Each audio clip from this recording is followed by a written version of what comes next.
అభ్యర్థులు ఉత్కంఠగా ఎదురు చూస్తున్న గ్రూప్ 1 ఫలితాలు ఎట్టకేలకు విడుదలయ్యాయి. 89 పోస్టులకు గాను 87 మందితో ఎంపిక జాబితాను ఏపీపీఎస్సీ శుక్రవారం రాత్రి ప్రకటించింది. న్యాయ వివాదాల కారణంగా 2 క్రీడా కోటా పోస్టులను పెండింగ్లో పెట్టింది. సిటీఓ, డిఎస్పీ సివిల్ పోస్టులు మినహా మిగిలిన పోస్టులకు అభ్యర్థులను ఎంపిక చేసింది. వివిధ కేటగిరీల్లో పోస్టులకు ప్రాథమికంగా ఎంపిక చేసినటువంటి వారి హాల్ టికెట్ నెంబర్లతో కూడిన జాబితాను వెబ్సైట్లో పొందుపరిచింది. 2023 డిసెంబర్లో 81 పోస్టులతో గ్రూప్ 1 పోస్టుల భర్తీకి నోటిఫికేషన్ విడుదలైంది. అనంతరం 8 క్యారీ ఫార్వర్డ్ పోస్టులు కలిపారు. మార్చిలో ప్రిలిమ్స్ 2025లో, మేలో మెయిన్స్ జరిగాయి. జూన్లో ఫలితాలు విడుదలయ్యాయి. ఇంటర్వ్యూలకు 185 మంది ఎంపికయ్యారు. వారిలో 4 క్రీడా కోటా అభ్యర్థులు ఉన్నారు. మొత్తం పోస్టుల్లో 2 క్రీడా కోటా పోస్టులు ఉన్నాయి. ఇప్పుడు క్రీడా కోటా మినహా 87 పోస్టులకు అభ్యర్థులు ఎంపికయ్యారు.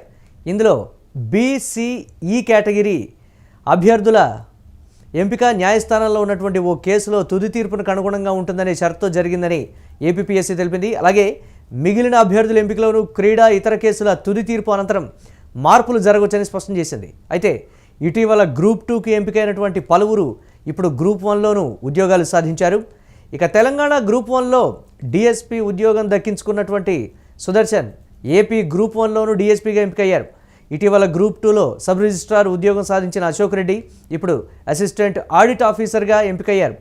గుడివాడ మున్సిపల్ పాఠశాలలో గణితం టీచర్గా పనిచేస్తున్న B Nagendra assistant commissioner of state tax ఉద్యోగం సాధించారు. కృష్ణా జిల్లా గుడివాడకు చెందిన భూపతి నరసింహారావు రాష్ట్ర పన్నుల శాఖ అసిస్టెంట్ కమిషనర్గా ఎంపికయ్యారు. 2వ ప్రయత్నంలో ఈ విజయం సాధించారని, ప్రస్తుతం యూపీఎస్సీ పరీక్షలకు సన్నద్ధమవుతున్నానని ఆయన తెలిపారు. ప్రజల సమస్యలు పరిష్కరించడానికి ఐఏఎస్ కావడమే తన లక్ష్యమని పేర్కొన్నారు. ఇక కృష్ణా జిల్లా మొవ్వ మండలం కాజ గ్రామానికి చెందిన కోదాటి సూర్యప్రకాష్ డిఎస్పీగా ఎంపికయ్యారు. జేఎన్టీయూ విజయనగరంలో బీటెక్ పూర్తి చేశారని, ప్రస్తుతం విజయవాడలోని శరత్చంద్ర అకాడమీలో మెంటార్గా పనిచేస్తూ రోజుకు 7 గంటల పాటు చదివి విజయం సాధించారని తెలిపారు.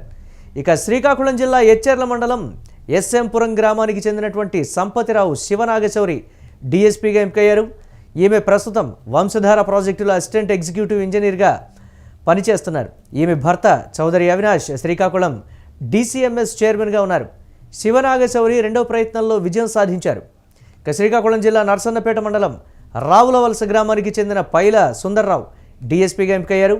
2022 సీజేఎల్ పరీక్షల్లో ప్రతిభ కనబరిచిన ఆయన ప్రస్తుతం విజయవాడలో గణాంకాల శాఖలో అసిస్టెంట్ ఆడిట్ అధికారిగా పనిచేస్తున్నారు. సివిల్స్లో ప్రతిభ కనపరచడమే తన లక్ష్యమని సుందర్రావు తెలిపారు. తండ్రి పైల రాజారావు రైతు, తల్లి లక్ష్మి గృహిణిగా ఉన్నారు. ఇక ప్రకాశం జిల్లా ఒంగోలు కమ్మపాలానికి చెందినటువంటి పెండియాల వెంకట నవీన డిఎస్పీగా ఎంపికయ్యారు. గ్రూప్ 1 మొదటి ప్రయత్నంలోనే ఆమె అర్హత సాధించారు. 2వ ప్రయత్నంలో డిఎస్పీగా ఎంపికయ్యారు. తల్లి మాధవి ప్రభుత్వ ఉపాధ్యాయురాలుగా విధులు నిర్వర్తిస్తున్నారు. తండ్రి పెండియాల రామకోటేశ్వరరావు ఆంధ్రజ్యోతి ఒంగోలు యూనిట్ టెక్నికల్ మేనేజర్గా పనిచేస్తున్నారు. ఇక ప్రకాశం జిల్లా కొత్తపట్నానికి చెందిన శృతి బేతాళ జిల్లా సాంఘిక సంక్షేమ శాఖ అధికారిగా ఎంపికయ్యారు. యూపీఎస్సీ నిర్వహించే సివిల్స్ పరీక్షలకు సిద్ధమవుతూ 2 సార్లు ఇంటర్వ్యూకి వెళ్లారు. ప్రస్తుతం కేంద్ర ప్రభుత్వ సంస్థ ఎంప్లాయీస్ ప్రావిడెంట్ ఫండ్లో అకౌంట్స్ కమ్ ఎన్ఫోర్స్మెంట్ ఆఫీసర్గా పనిచేస్తున్నారు. తల్లి బి రమ ప్రభుత్వ ఉపాధ్యాయురాలు. తండ్రి శ్రీనివాసరావు ఆంధ్రజ్యోతి ఒంగోలు రిపోర్టర్గా పనిచేస్తున్నారు. ఇక ఎన్టీఆర్ జిల్లా జగ్గేపేటకు చెందిన అంగజాల వైష్ణవి ఏసీటీఓగా ఎంపికయ్యారు. ప్రస్తుతం ఆమె దేవాదాయ శాఖలో షేర్ మొహమ్మద్పేట గ్రూప్ టెంపుల్స్కు గ్రేడ్ 1 ఈవోగా విధులు నిర్వర్తిస్తున్నారు. ఈమె తండ్రి రవీంద్రబాబు ప్రభుత్వ పాఠశాలలో ఉపాధ్యాయునిగా పనిచేస్తూ ఉన్నారు. ఇక గోరంట్ల పట్టణానికి చెందిన దేవాంగం జీవనజ్యోతి ఏసీటీఓ ఉద్యోగం సాధించారు. హైదరాబాద్ జేఎన్టీయూలో బీటెక్ పూర్తి చేసిన ఆమె ఢిల్లీలో సివిల్స్ కోచింగ్ తీసుకున్నారు. ఆమె తల్లిదండ్రులు ఇద్దరు ప్రభుత్వ ఉపాధ్యాయులు కావడం గమనార్హం.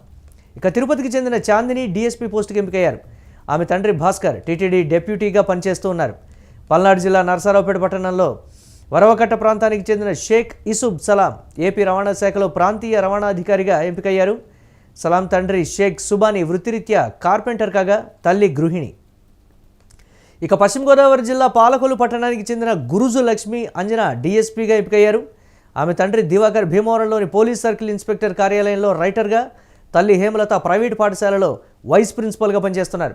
అంజన డిఎస్పీ పోస్టు దక్కించుకోవడంపై వారి కుటుంబ సభ్యులు, బంధువులు హర్షం వ్యక్తం చేస్తున్నారు. ఇక గ్రూప్ 1 ఫలితాలు విడుదలైనటువంటి నేపథ్యంలో 87 మందితో జాబితాను కూడా ప్రకటించింది ఏపీపీఎస్సీ. ఆ డీటెయిల్స్ మనం యూటీవీ స్క్రీన్ మీద ఎక్స్క్లూజివ్గా చూస్తున్నాం.